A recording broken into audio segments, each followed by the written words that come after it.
पहला क्वेश्चन क्या लिखा है, एक आदमी कोई निश्चित दूरी बस से जाता है। यदि वह अपनी गति को 6 किलोमीटर प्रति घंटा बढ़ा दे तो उसे निश्चित दूरी तय करने में 4 घंटे कम समय लगता है। यानी अगर वो 6 किलोमीटर प्रति घंटा की स्पीड अपनी बढ़ा देता है तो ऑब्वियस सी बात है, स्पीड इतनी बढ़ाया है तो उसको समय कम लगेगा। कितना घंटे का समय कम लगता है? 4 घंटे कम समय लगता है। और यदि वह अपनी गति को 6 किलोमीटर प्रति घंटा कम कर दे तो अब स्पीड कम कर रहा है तो वही दूरी तय करने में उसे 6 घंटे ज़्यादा समय लगता है। तो क्वेश्चन बहुत ईजी है, समझ में आ गया, लेकिन इसको बनाने में थोड़ा सा आपको दिमाग लगाना पड़ेगा। आपको बताना है कि वह निश्चित दूरी क्या है, ये आपके सामने ऑप्शंस हैं। और वैसे ही ये भी क्वेश्चन है, तो इसके लिए जो सूत्र लगेगा वो सूत्र आप ध्यान से देखेंगे। एक है सूत्र विधि और एक है सिस्टमेटिक। तो सिस्टमेटिक में बहुत लंबा बनने वाला है ये, तो हम सूत्र विधि देखते हैं। बहुत आसानी से आपको सूत्र समझ में आ जाएगा और तुरंत मान रखने आपको आंसर मिलेगा। तो पहले आप सूत्र समझिए, ध्यान से देखिएगा। देखो, मान लो कोई वस्तु है वो v चाल से चल रही है। कितनी चाल से चल रही है? v चाल से चल रही है। अभी उसकी स्पीड v है, ठीक है। अब मैं उसकी स्पीड को मैं बढ़ा करके v प्लस a कर दिया। मतलब स्पीड में क्या कर दिया मैंने? बढ़ोतरी कर दी a की। तो सीधी सी बात है कि अगर स्पीड में मैं बढ़ोतरी कर रहा हूँ तो समय अब कम लगेगा। मान लो स्पीड बढ़ाने से जो समय में कमी आई, मान लो वो t1 है। समय में कमी कितनी आई? t1, ठीक है, समय में कमी आ गई। अब मान लो वही वस्तु जो कि v चाल से चल रही है, उसकी स्पीड बढ़ाने के बजाय अगर मैं उसकी स्पीड घटा दूं, मान लो उसकी स्पीड में v माइनस बी कर दूं, तो मैं घटा दिया है ना भाई, माइनस कर दिया। तो अब क्या होगा? स्पीड कम करने से क्या होगा? लेट से पहुंचेगा, समय क्या होगा? बढ़ जाएगा। तो समय में बढ़ोतरी होगी। समय में क्या होगी? बढ़ोतरी। बढ़ गया समय, तो मान लो कितना हो गया? t2। मतलब t2 जैसे 2 घंटा लेट से पहुंचा तो वो t2 मतलब 2 घंटा, 5 घंटा लेट से पहुंचा। तो जो वृद्धि हुई है समय में वो है ये, और ये जो कमी हुई है समय में, स्पीड बढ़ा दिया, 1 घंटा पहले पहुंच गया तो ये 1 घंटा है कि कितना पहले पहुंचा और कितना लेट से पहुंचा। समझ में आ रहा है? तो आपको सूत्र याद रखना है, ध्यान से समझना। v वेलोसिटी, फिर जो बढ़ोतरी हो के हुआ यानी v प्लस ए बटे ए इंटू t1। नीचे में क्या रखना है पता है आपको? नीचे में वो रखना है जितना का बढ़ोतरी हुआ। कितने का बढ़ोतरी हुआ देखो तो जरा, ए का बढ़ोतरी हुआ। पहले v था, फिर कितना हुआ? v प्लस ए, यानी कि ए का ए जो हिस्सा है वो बड़ा है। तो ऊपर में आपको दोनों को रखना है, ऊपर में आपको दोनों को, यानी कि v पिछला वेलोसिटी, नया वेलोसिटी, है ना। वेलोसिटी मतलब यहाँ पे हम लोग मतलब स्पीड, स्पीड, ठीक है। तो पिछली चाल, फिर नई चाल, फिर नीचे में क्या रखना है? दोनों का डिफरेंस। दोनों का डिफरेंस मतलब जितना बड़ा हो, और बाजू में वो समय, समय में जो कमी हुई वो आपको रखना है, ठीक है। बराबर में ये दूसरे केस वाला रखो, v वेग से जा रहा था, उसका वेग कम कर दिए। कितना कम किए? b कम किए। और उसको करने में समय में कितना बढ़ोतरी हुआ? t2। ये सूत्र आपको याद रखना है, तुरंत आंसर आएगा, एकदम जल्दी से आंसर आएगा। देखते हैं, चलो चलो देखते हैं। मान रखो भला v कितना है बताओ? v पता चलिए अभी तो v है, ठीक है। अब देखो कितने की बढ़ोतरी करता है वो? 6 की। तो क्या हो जाएगा? v प्लस 6, और यहाँ है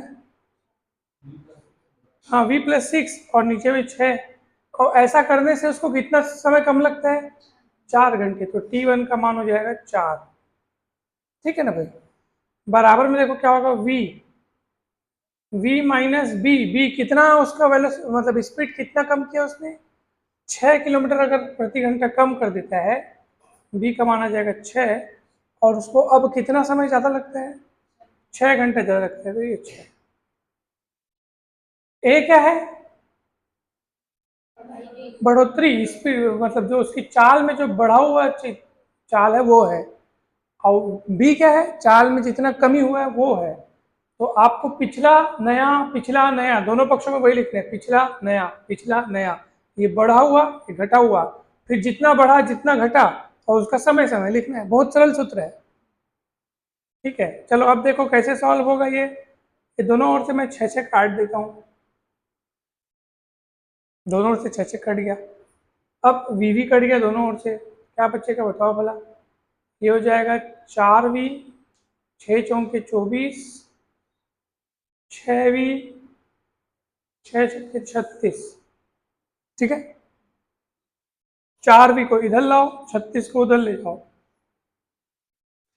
36 और 24 मिल करके हो जाएंगे 60, और ये हो जाएगा आपका 2v, क्योंकि 6v है, 4v इधर आके माइनस होगा तो 2v बचेगा, और 36 उधर जाके 24 से जुड़ेगा तो 36 24 कितना हो गया 60। तो v की वैल्यू कितनी आएगी बताओ, 60/2, 30 किलोमीटर प्रति घंटा। ये v आया है अपने को v नहीं पूछा है, अपने को दूरी पूछा है।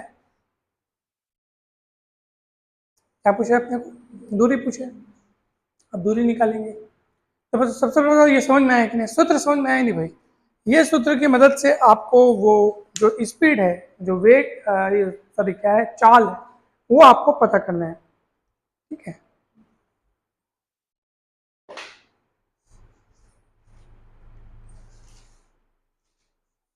अब हम क्या क्या करेंगे, दूरी। तो दूरी में कुछ नहीं, आप किसी पे भी मान रख लो और आपको दूरी मिल जाएगा।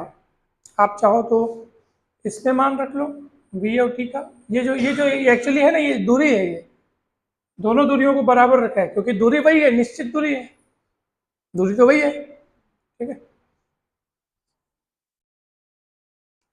तो सुनो, दूरी कैसे निकालेंगे, ध्यान से देखो, देखो देखो दूरी निकालने के लिए या तो आप इसमें या तो इसमें कोई भी एक पक्ष पकड़ लो और उसमें मान रख लो, किसका, v का और समय का। तो चलो ये देखिए, इसी को पकड़ लो, आप इसी को ले लेते हैं, चलो तो v का मान रखेंगे, v का मान रखो आप, कितना v का मान, 30 × 30 + 6, ये दे ये का मान कितना बढ़ोतरी हुआ है, 6 किलोमीटर प्रति घंटा।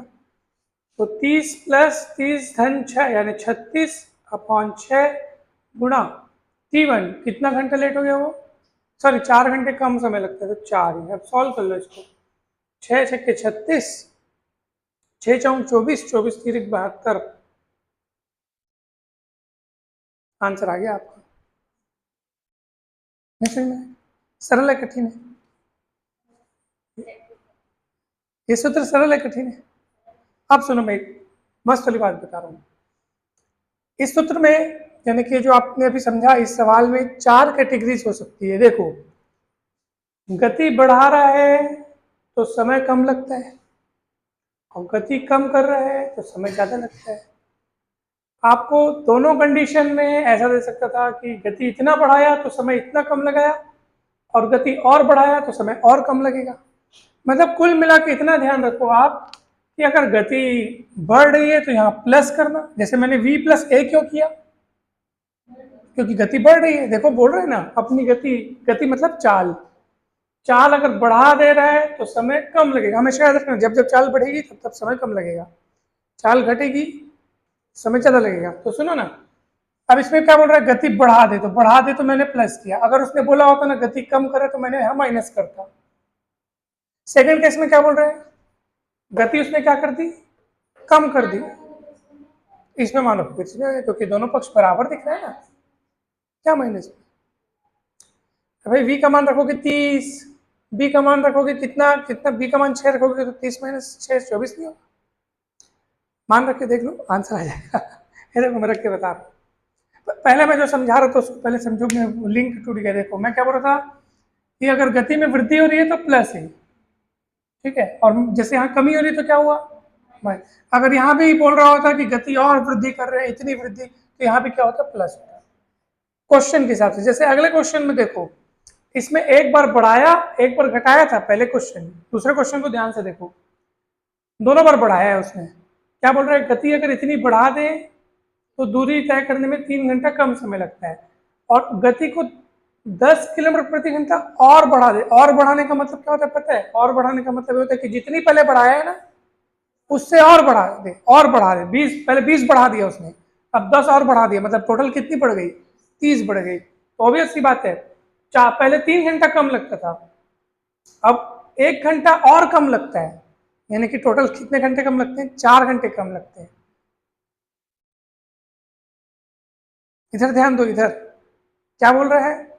20 किलोमीटर प्रति घंटा बढ़ा रहा है अगर स्पीड को, तो 3 घंटा कम समय लगता है, 3 घंटा पहले पहुंच जाता है। अब स्पीड अगर और बढ़ा दिया, पहले 20, पहले मान लो पहले ना 60 की स्पीड से चल रहा था, वो कितने की स्पीड से? अब 60 की स्पीड से चला है और 20 बढ़ा दिया, 20 100 60 से कितना 20 बढ़ा के उसने क्या कर दिया? 80 की स्पीड कर दिया, तो उसको कितना कम समय लगता है? 3 घंटा जल्दी पहुंच जाता है। अब उसको और जल्दी पहुंचना है तो 10 किलोमीटर प्रति घंटा की स्पीड और बढ़ा दिया, यानी कि अब कितना कर दिया वो? पहले तो 20 बढ़ाया था, अब 10 और बढ़ा दिया, कितना कर दिया उसने? 90 कर दिया। तो ऑब्वियस सी बात है कि पहले 3 घंटा पहले पहुंच रहा था, अब तो स्पीड उसने और बढ़ा दिया है तो और जल्दी पहुंचेगा, तो 1 घंटा और कम समय लगता है, बोल रहे थे। समझ में आ रहा है? तो कैसे बनेगा इसका इक्वेशन बताइए, इक्वेशन कैसे बनेगा इसका? हाँ, पहले स्पीड बढ़ाया है और फिर दोबारा फिर घटाया नहीं है, फिर भी बढ़ाया है, दोनों बार बढ़ाया है, तो दोनों बार आपको प्लस प्लस यहाँ पे लिखना पड़ेगा। तो सूत्र कैसे बनेगा ध्यान से देखो, v v into v plus a, फिर v into v plus b हो जाएगा, प्लस बी। अब चलो देखते हैं इसका मान कैसे रखेंगे, ध्यान से देखिएगा ना। अभी दोनों बार बढ़ाया है उसने, पहले कितना बढ़ाया चलो देखो, चलो ये v हुआ आपका स्पीड, ठीक है, चाल हो गया v। अब देखो पहले कितना बढ़ाया उसने? 20, तो आ जाएगा v प्लस 20, और नीचे जितना बढ़ाया उसको लिखना पड़ेगा। और समय की कितनी कमी होती है? 3 घंटा, तो 3 घंटा। अब क्या बोल रहा है उसने? दूसरे पक्ष में क्या किया उसने? दूसरे बार क्या किया? स्पीड को उसने 10 और बढ़ा दिया, तो पहले उसने 20 बढ़ाया था, अब 10 और बढ़ा दिया, तो टोटल कितना पड़ गया उसका? 30। तो यहाँ पे लिखोगे आप v प्लस 30, नीचे में वही बढ़ोतरी को आपको लिखना पड़ेगा, और उसको 1 घंटा और कम समय लगता है, मतलब टोटल कितने घंटे अब कम लगते हैं? 4 घंटे। पहले 3 घंटे जल्दी पहुंच रहा था, अब 1 घंटा और पहले पहुंचेगा, तो अब यहाँ पे 4 लिखना है, तो इसमें टोटल 4 घंटे कम लग रहे हैं ना उसको। अब सॉल्व करो इसको, चलो सॉल्व करो, बताओ v का मान कितना है, और v का मान निकालने के बाद आपको बताना है कि दूरी कितनी है।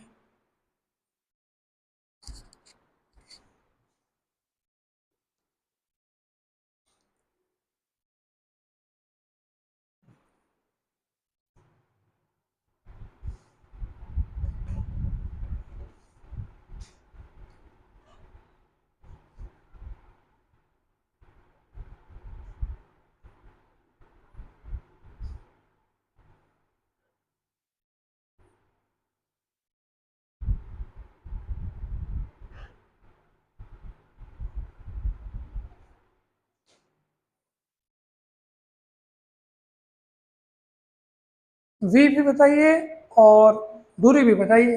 दूरी निकालने के लिए आप किसी भी एक पक्ष में आप मान रखना।